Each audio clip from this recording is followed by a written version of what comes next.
Olá, irmãos, graça e paz da parte de Deus, nosso Pai, do nosso Senhor e Salvador Jesus Cristo. Estamos aqui para mais um estudo da carta de Paulo aos Romanos. Hoje estaremos iniciando o capítulo 2 desse estudo. E eu convido você a estar abrindo a sua Bíblia e vamos fazer a leitura de Romanos, capítulo 2, versículos de 1 a 16. Os gentios e os judeus, igualmente culpados, o juízo de Deus. Portanto, és indesculpável, ó homem, quando julgas, quem quer que sejas, porque no que julgas ao outro, a ti mesmo te condenas, pois praticas as próprias coisas que condenas. Bem sabemos que o juízo de Deus é segundo a verdade contra os que praticam tais coisas. Tu, ó homem, que condenas os que praticam tais coisas e fazes as mesmas, pensas que te livrarás do juízo de Deus? Ou desprezas a riqueza da sua bondade, a tolerância, a longanimidade, ignorando que a bondade de Deus é que te conduz ao arrependimento? Mas, segundo a tua dureza e coração impenitente, acumulas contra ti mesmo ira para o dia da ira e da revelação do justo juízo de Deus, que retribuirá a cada um segundo o seu procedimento. A vida eterna aos que perseverando em fazer o bem, procuram glória, honra e incorruptibilidade, mas ira e indignação aos facciosos que desobedecem à verdade e obedecem à injustiça. Tribulação e angústia virão sobre a alma de qualquer homem que faz o mal, ao judeu primeiro e também ao grego. Glória, porém, e honra e paz a todo aquele que pratica o bem, ao judeu primeiro e também ao grego. Porque para com Deus não há acepção de pessoas. Assim, pois, todos os que pecaram sem lei, também sem lei perecerão, e todos os que com lei pecaram mediante a lei serão julgados. Porque os simples ouvidores da lei não são justos diante de Deus, mas os que praticam a lei hão de ser justificados. Quando, pois, os gentios que não têm lei procedem por natureza de conformidade com a lei, não tendo lei, servem eles de lei para si mesmo. Estes mostram a norma da lei gravada no seu coração, testemunhando-lhes também a consciência e os seus pensamentos mutuamente, acusando-se ou defendendo-se. No dia em que Deus, por meio de Cristo Jesus, julgar os segredos dos homens de conformidade com o meu evangelho. Que Deus abençoe a sua palavra lida. Hoje nós estaremos nos concentrando nos versículos de 1 a 4. Se der tempo, a gente avança um pouquinho até o versículo 6. E na próxima aula, então, nós estaremos indo até o versículo 16. Mas como esse trecho, não é? Ele se complementa, eu acho importante a gente fazer a leitura do texto todo desde já. Vamos orar agradecendo a Deus por mais essa oportunidade de estarmos estudando a palavra e pedindo a Ele que venha nos dar a direção para esse estudo. Amado Deus, eterno Pai, graças te damos, Senhor, por essa oportunidade, esse privilégio, Senhor, que temos de estarmos estudando a Tua palavra. Senhor, agora nós queremos te pedir o pleno conhecimento da Tua palavra. Abre, Senhor, a nossa mente, tira, ó Deus, de nossa mente qualquer pensamento já preconcebido a respeito do assunto, para que nós possamos de fato, ó Pai, estudar e à luz da verdade revelada na Tua palavra, podermos entender a respeito desse assunto, Senhor, e colocá-lo em prática na nossa vida. Senhor, é um assunto tão importante, de tanto interesse para a Tua igreja, ó Pai. Faça com que nós realmente possamos entender e compartilhar a respeito disso com os nossos amigos, irmãos e parentes. Senhor, nos dê a Tua direção, a Tua orientação, em nome de Jesus, amém.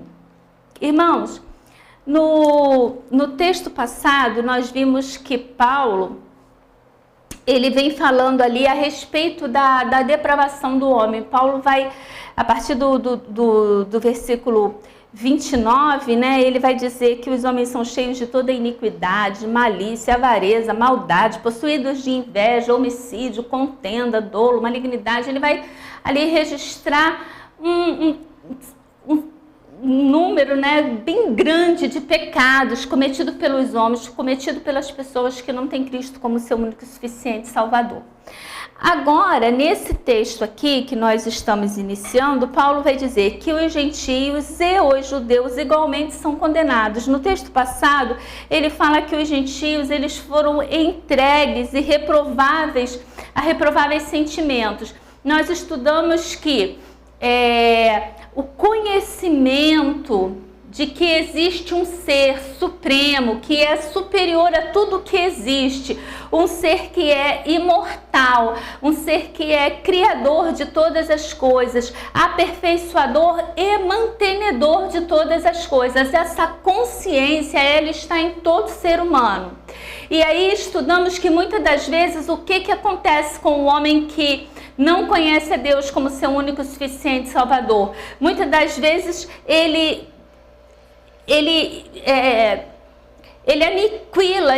aniquila esse conhecimento dentro dele mesmo e ele passa a adorar a criatura ao invés de adorar o Criador. Então ele faz para si imagens, ele vai adorar ali animais, ele vai adorar esculturas de homens. Como que eu posso adorar um outro ser humano que morreu ou que vai morrer, que é perecível? Como que eu posso adorar um animal que na maioria das vezes depende de mim para dar sustento para ele? Como que podemos ter deuses que dependem de nós? O nosso Deus, ele é o nosso mantenedor, ele cuida. A Bíblia diz que ele sabe até a quantidade de fios de cabelo que nós possuímos. A Bíblia diz que ele nos conhece desde a concepção. A Bíblia diz que antes mesmo de nós falarmos qualquer coisa, ele sabe aquilo que vai dentro do nosso pensamento. A Bíblia diz que ele é onipresente, onipotente, onisciente, ou seja, ele está em todos os lugares. Ele pode todas as coisas e ele sabe todas as coisas. A Bíblia diz que ele é imanente e transcendente, ou seja, ele é grande, muito grande, mas ao mesmo tempo ele cabe aqui dentro de mim. Então nós precisamos entender Deus olhando dessa forma. Como que podemos entender, criar um Deus a semelhança de um animal, a semelhança de um outro ser humano que é perecível, que não tem controle sobre a vida? Eu estou aqui falando com vocês hoje, mas eu não sei se quando esse vídeo for passado eu vou estar viva ou não. Eu não sei se eu vou estar com saúde ou não. Nós não temos controle sobre o minuto seguinte da nossa vida. Nós podemos estar aqui e de repente acontece alguma catástrofe e nós deixamos de existir. Deus não. Deus, ele sempre existiu e sempre vai existir. Ele é infinito, ele é atemporal. Então, a Bíblia vai dizer que que o homem é indesculpável, porque de olhar a natureza, de ver o universo, ele tem que ter essa consciência de que um ser superior é criador e gerador e mantenedor. Nós não podemos esquecer que Deus mantém todas as coisas no devido equilíbrio. Então Paulo, ele vai dizer que por esses homens se deixarem corromper, se deixarem levar pelos pensamentos e fazer deuses para adorar, Deus permite que eles, então, sejam entregues a reprováveis sentimentos. Deus permite que eles sejam entregues a esses sentimentos que foram, então, aqui retratados por Paulo. E aí, nós vamos imaginar agora a seguinte situação. Vamos imaginar Paulo em um grande auditório romano falando com os judeus, não é? Paulo está ali falando com os judeus e com os cidadãos romanos. Paulo está ali falando com os cidadãos romanos, sejam eles judeus, sejam eles gentios. E Paulo, então, ele estava ali narrando o primeiro capítulo que estudamos até agora. E eu falo, se você não estudou, eu te oriento a que você dê uma olhada, né, que você assista às aulas anteriores para que você possa se situar. Aí Paulo vai dizer, olha, porque essas pessoas, elas mudaram a verdade de Deus em mentira. Né? Paulo está lá fazendo o discurso dele no versículo 25.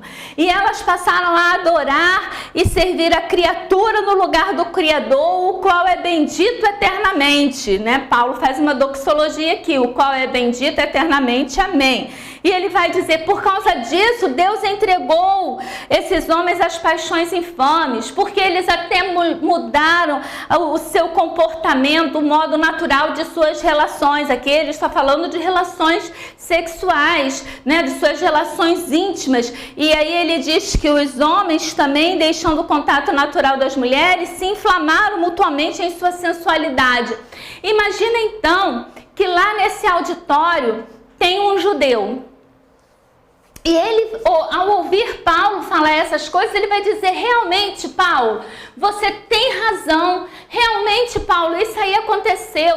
Eles mudaram tudo. Eles mudaram ali a verdade sobre Deus. Eles se inflamaram com as pessoas do mesmo sexo. Realmente, Paulo. E Paulo vai continuar dizendo ali, olha, por isso Deus os entregou a uma disposição mental reprovável para praticarem coisas inconvenientes, né? E eles são cheios de toda iniquidade, malícia, avareza, maldade. Eles são possuídos de inveja, homicídio, contenda, dolo. E o homem está se animando, né? O judeu vai se animando, ele está falando, isso mesmo, Paulo. Se tivesse numa igreja, ele diria assim, fala Deus, né? Ou então ele ficaria pensando, nossa, mas fulano tinha que estar aqui nesse culto para ouvir Paulo falando isso. Fulano tinha que estar aqui. Não é assim que a gente faz? Só que aí quando Paulo entra no capítulo 2, Paulo vai virar e vai dizer assim, portanto, porém, todavia, contudo, né? És indesculpável, ó homem. E aqui Paulo vai usar, não é, uma prática muito usada na forma de se escrever. Ele cria aqui um personagem, esse homem, não é? Então Paulo vai como que dialogar com esse homem, e vamos supor que esse homem seja aquele homem que estava ali no auditório e que estava aplaudindo Paulo até então dentro de tudo aquilo que Paulo está falando. Agora Paulo de repente ele dá uma pausa no discurso dele, ele olha bem seriamente para aquele homem. Paulo diz, portanto, és indesculpável, ó homem. Mas por que ele é indesculpável? Observem que esse indesculpável aqui é o mesmo indesculpável que a gente já trabalhou aqui no capítulo 1. Agora eu não vou me deter, não. Daqui a pouco eu acho lá. Mas Paulo também vai dizer que por eles terem aqui no versículo 20, não é, sendo percebidos por meio das coisas que foram criadas, tais homens são por isso indesculpáveis. Aqui Paulo está dizendo que eles são indesculpáveis porque eles não conseguem perceber nas coisas que foram criadas Deus. E agora Paulo está falando, usando o mesmo termo aqui, ele está dizendo, portanto, ó homem, és indesculpável quando julgas quem quer que seja. Porque no que julgas o outro, a ti mesmo te condenas, pois praticas as próprias coisas que condenas. Paulo está pegando pesado. E essa pessoa que Paulo está falando aqui, a gente pode dizer que é um moralista. E aí, eu quero que você deixe de pensar nas dezenas de pessoas moralistas que porventura passaram aí na sua cabeça e que você pense que Paulo está falando para você. Essa é uma lição que nós temos que tomar assim de forma bem pessoal, vestir a carapuça para que nós realmente possamos entender e por meio do Espírito Santo mudar o nosso comportamento, reverter o nosso comportamento, a nossa atitude. Porque, irmãos, nós somos muito falhos nesse sentido. Porque como que podemos, por exemplo, condenar uma pessoa que cometeu um assassinato desejando para aquela pessoa a morte? Quando eu desejo a morte de uma pessoa, eu estou me equiparando a ela. Ela cometeu o ato. Mas eu estou aqui me colocando na posição de juiz e dizendo que ela merece a morte. Quem sabe o que ela merece é Deus. Quem julga é Deus.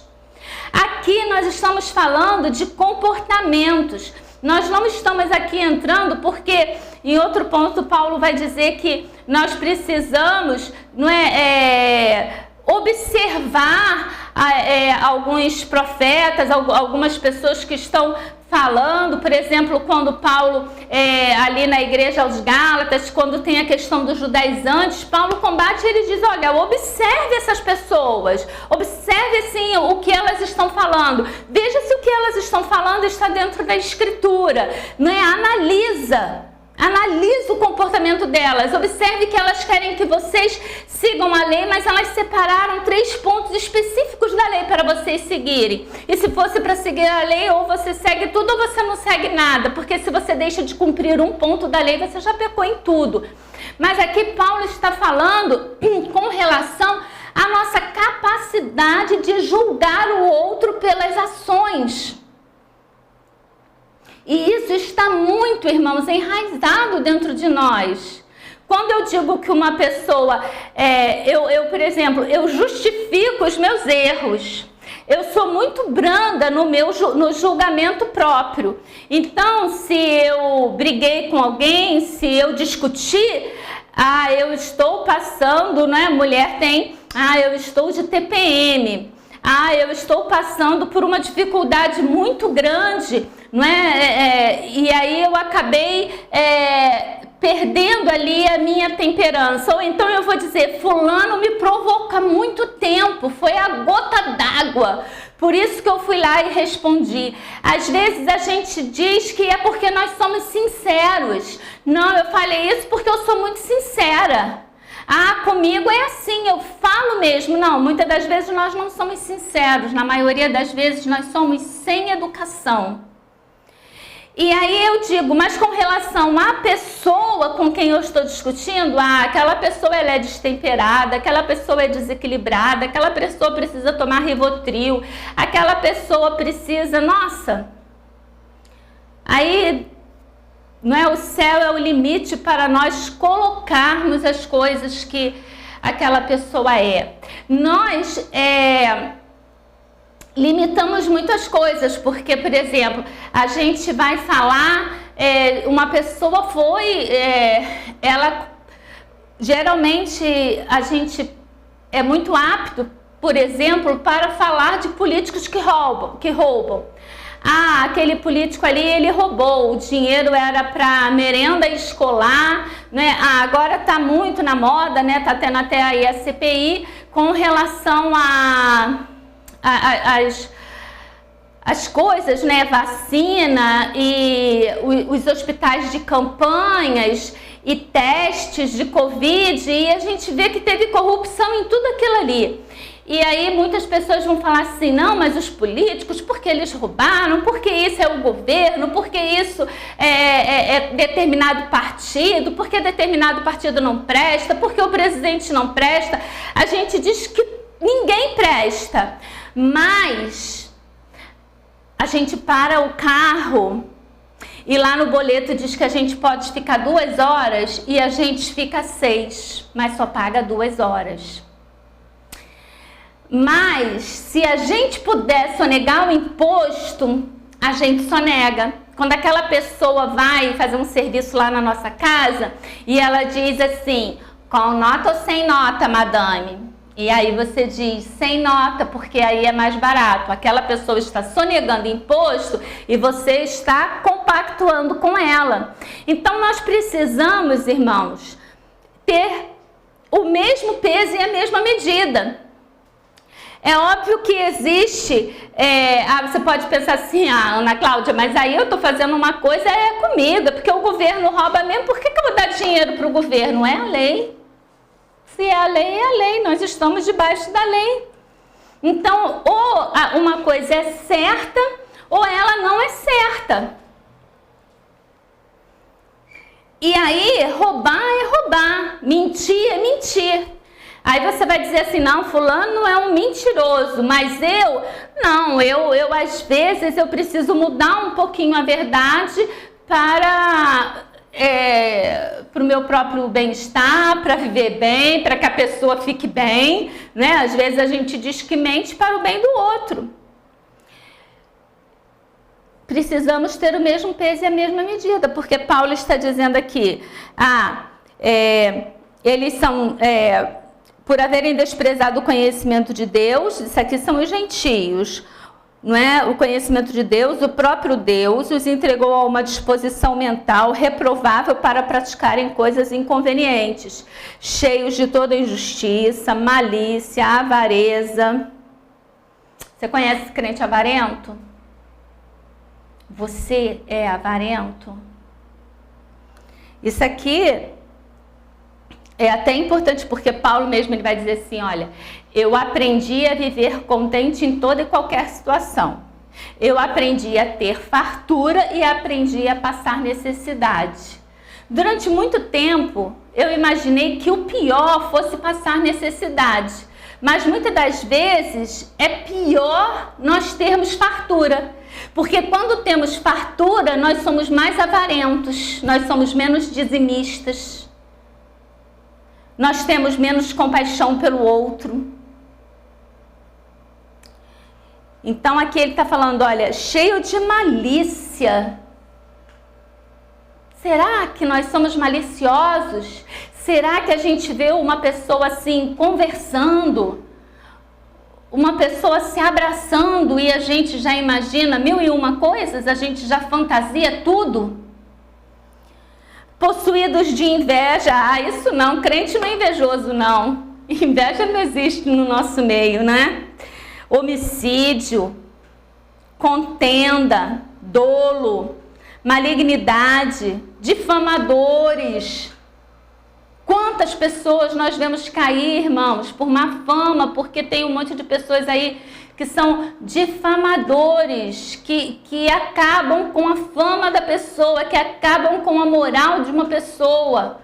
E olha, as pessoas falam assim, onde tem fumaça tem fogo. Não, não, às vezes é só fumaça mesmo, às vezes nem fumaça tem, é a pessoa que está ali criando.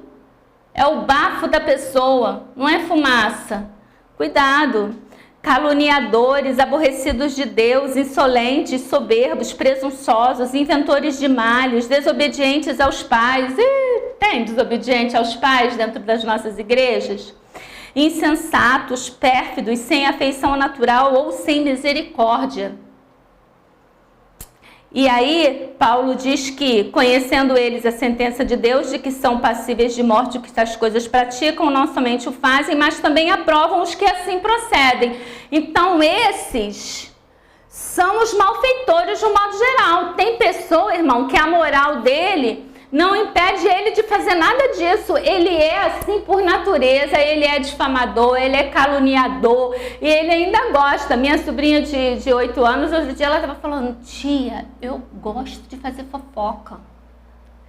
Não é? É uma coisa de criança assim, e ela estava lá e ela estava falando, eu gosto, tia, de fazer fofoca.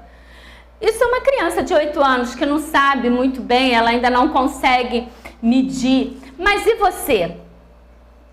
E você, que muitas das vezes naquela desculpa de, ai gente, vamos orar por fulana. Mas o que, irmão? O que está acontecendo com fulano? Não sabe não. Meu filha da fulana isso, o filho da Beltrana aquilo, o marido da fulana não sei o quê. E aí, isso tudo em prol da oração. Isso tudo é para pedir a oração pela vida daquela pessoa, mas a gente difama a vida daquela pessoa, a gente detona a família da pessoa toda. E é isso que Paulo está falando, porque algumas pessoas fazem isso de consciência, porque querem fazer, são conhecedores de que não deviam fazer e eles fazem. Essas pessoas são malfeitores. Mas agora Paulo está falando dos moralistas. Quem são os moralistas? Os moralistas, eles são aqueles que sabem que tudo isso é pecado. Eles sabem que não se deve julgar, que não se deve maldizer, que não se deve ser caluniador, que não se deve ser presunçoso, não se deve ser soberbo, não se deve ser desobediente aos pais, não se deve ser pérfido, insensato, sem afeição natural, sem misericórdia, não se deve ser invejoso, homicida, né? Não se deve praticar dolo, malignidade, não se deve ser difamador. O moralista, ele sabe de tudo isso. E ele está pronto para condenar quem pratica qualquer uma dessas coisas. Mas Paulo está dizendo que nós também praticamos. Todos nós, irmãos, somos passíveis de praticar todas essas coisas. Todos nós. E Paulo está dizendo, você acha, ó homem, que porque você julga o outro, você está numa condição melhor do que ele, só porque você diz que aquilo ali está errado? Só porque as pessoas acreditam em você quando você diz que aquilo ali está errado e as pessoas gostam de te ouvir, só porque você engana bem as pessoas? Aí você acha que você está isento? Você também é culpado diante de Deus, você também vai ser julgado por todas essas coisas. Né? Paulo diz bem aqui, porque no que julgas o outro, a ti mesmo te condenas. Então é como a gente pode imaginar que uma pessoa, não é, passe o dia, o tempo inteiro com um gravador. Ele está gravando ali tudo aquilo que ele está dizendo. Então eu falando com uma pessoa, eu digo, não, mas fulano é assim, fulano é assado, fulano fez isso, fulano fez aquilo, e mais não sei o que, mais não sei o que, mais não sei o que. Eu tô ali colocando tudo que aquela pessoa fez. E o gravador do céu tá ali, só gravando, né? Tá lá, gravando tudo que a Ana Cláudia está falando. E no dia do meu julgamento, eu vou ser julgada pelas coisas que eu mesmo condenei nas outras pessoas. Ele vai botar lá a fita para rolar, aí vai estar lá eu falando, mas porque o fulano faz isso.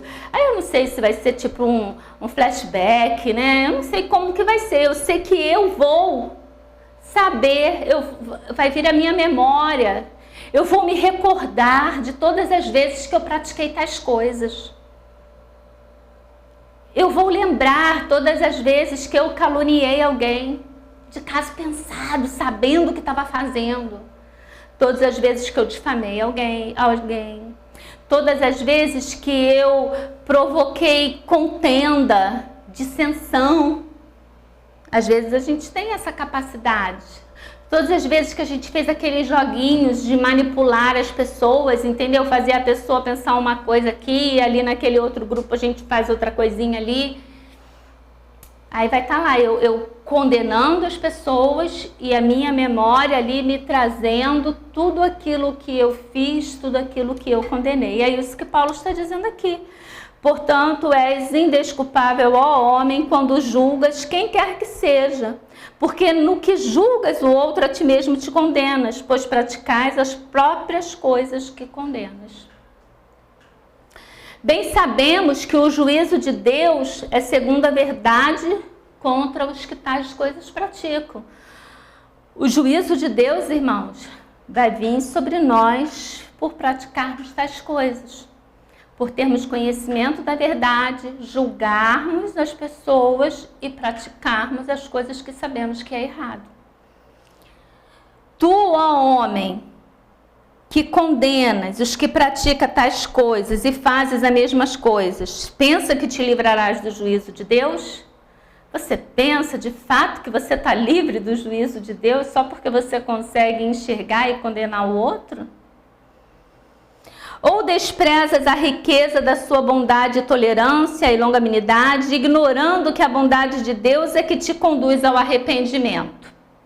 Você acha sinceramente que porque você julga, porque você é um moralista, um excelente moralista, e porque você defende a prática, não é, da família, dos bons hábitos e dos bons costumes, mas você por trás, no oculto, você vai lá e faz, mas ninguém sabe, e você pensa que porque ninguém sabe, você não vai ser condenado?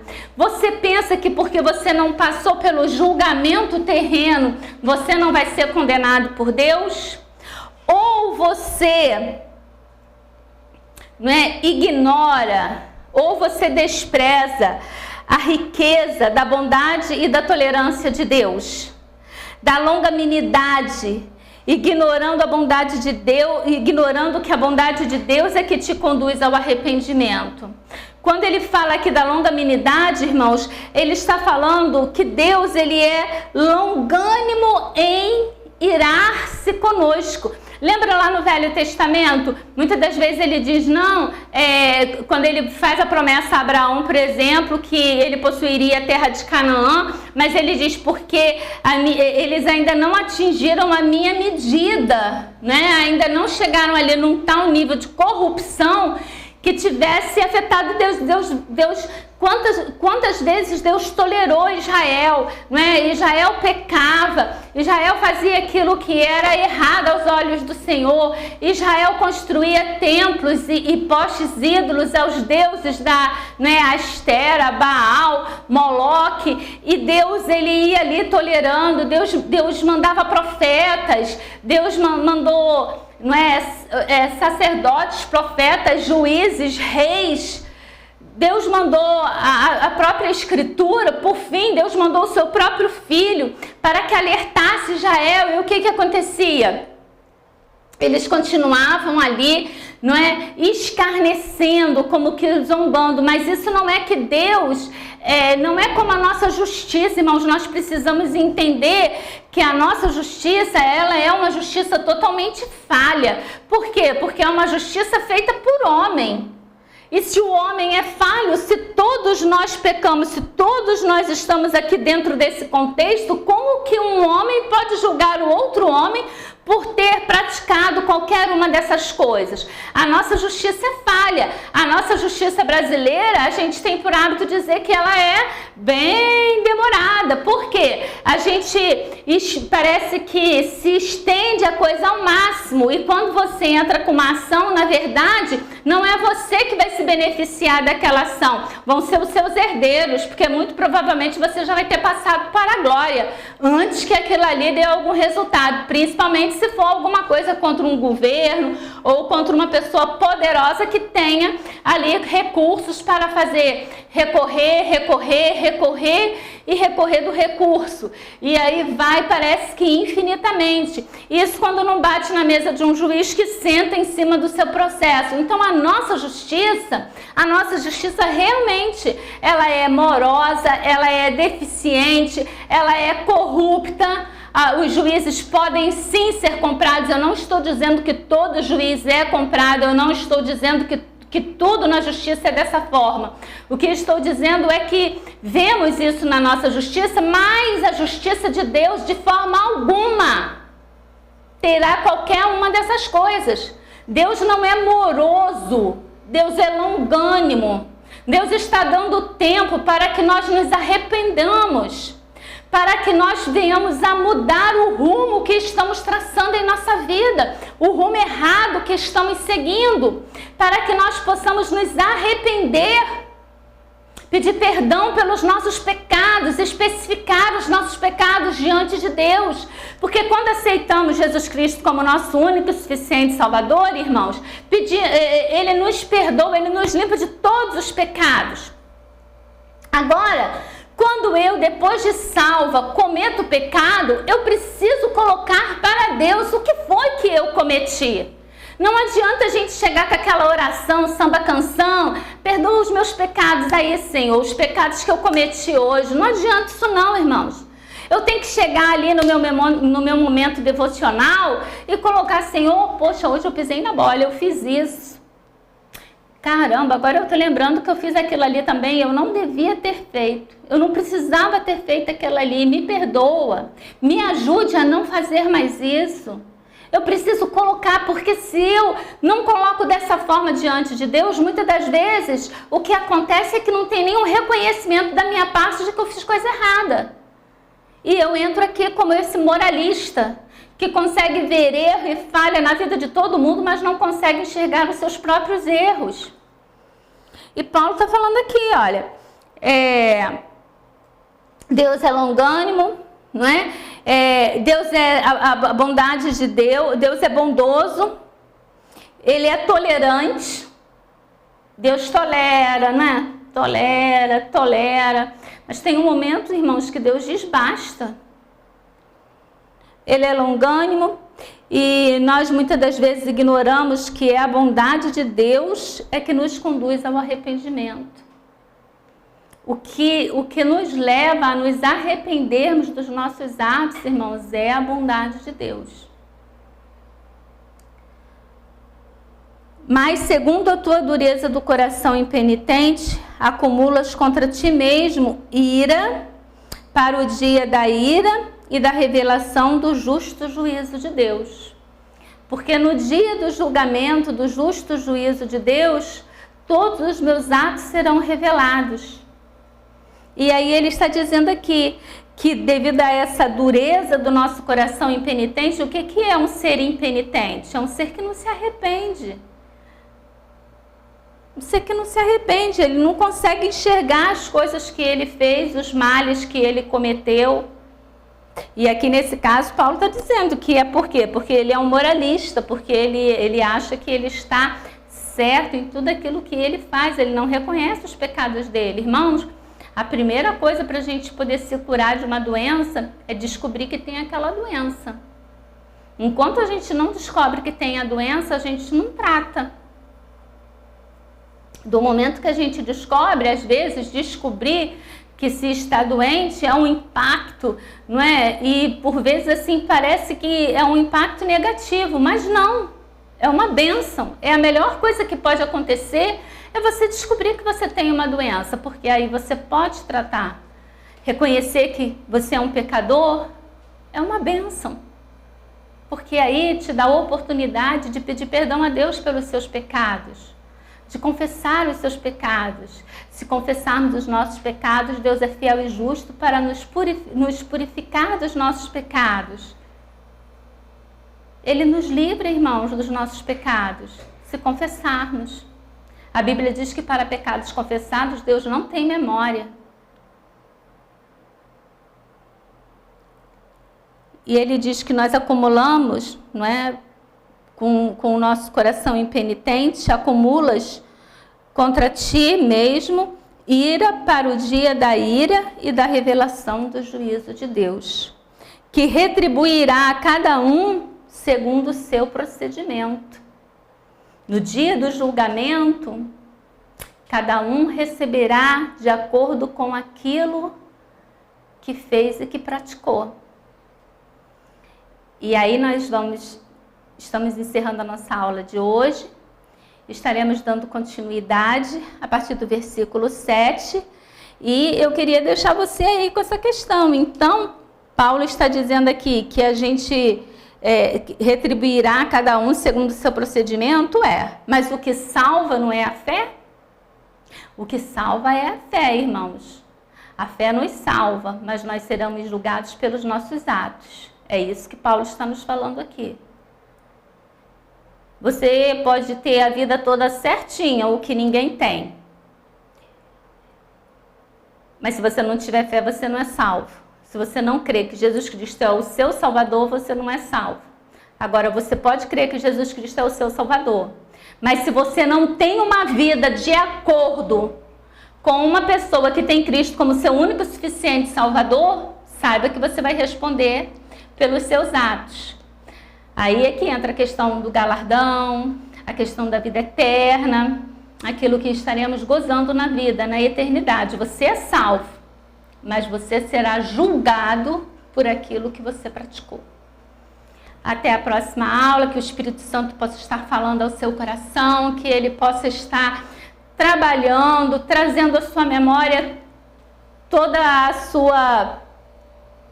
aquilo que você tem feito e que não está de acordo com a vontade de Deus.